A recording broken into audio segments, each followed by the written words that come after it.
जिसकी शहर में शरफुद्दीन नाम का एक लड़का रहता था। वो बहुत ही नेक था। वो बहुत ही नेक था। एक दिन की बात है। एक दिन की बात है। उसकी अम्मी लेट गई। उसकी अम्मी लेट गई।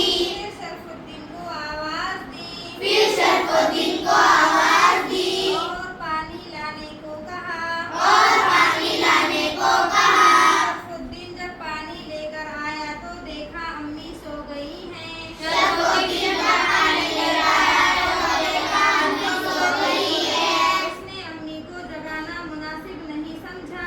उसने अम्मी को जगाना मुनासिब नहीं समझा।